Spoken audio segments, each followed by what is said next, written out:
আজকে আমরা এসেছি ফার্মেসি রেজিস্ট্রেশন রিনিউয়াল করতে। ফর্ম দেওয়া হয়ে গেছে। এখন আমরা ফর্মটা ফিল আপ করার পর লাইনে দাঁড়িয়ে আছি। পাঁচজন করে ভেতরে ডাকছে। একদিনে 200 জনের বেশি ফর্ম দেয় না, ম্যাক্সিমাম 200 জন। তার থেকে বেশি আসলে 200-র বেশি হলে তাদেরকে রিটার্ন যেতে হবে, সেদিনে হবে না, তারপরের দিনে কাজ হবে।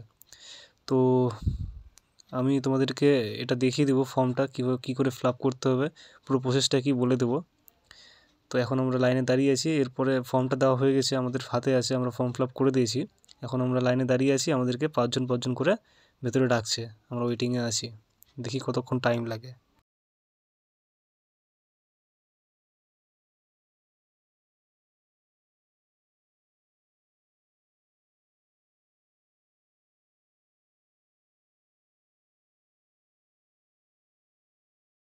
তো এরপরের নেক্সট প্রসেসটা দেখিয়ে দিব, যে ভেতরে যাওয়ার পরে যে টাকাটা কাটাতে হয়।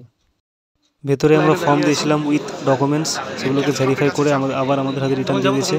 এবার আমরা টাকা কাটানোর লাইনে দাঁড়িয়ে আছি। 6,500 টাকার চালানটা কাটাতে হবে। যাদের আপডেটেশন চালান কাটানো নাই 600 টাকার, তাদেরকে 7,100 টাকা, আর যাদের অলরেডি কাটানো আছে 600 টাকার চালান, তাদেরকে এখন শুধুমাত্র দিতে হবে 6,500 টাকা, যেটা 5 বছরের জন্য হচ্ছে। এই যে রিনিউয়াল ফর্মটা আছে, এটা দেখে নাও কী করে আছে। একটা আমি ছবিও দিয়ে দেবো এর সাথে, কী করে ফিল আপ করতে হবে, তাহলে তোমাদের সুবিধা হবে।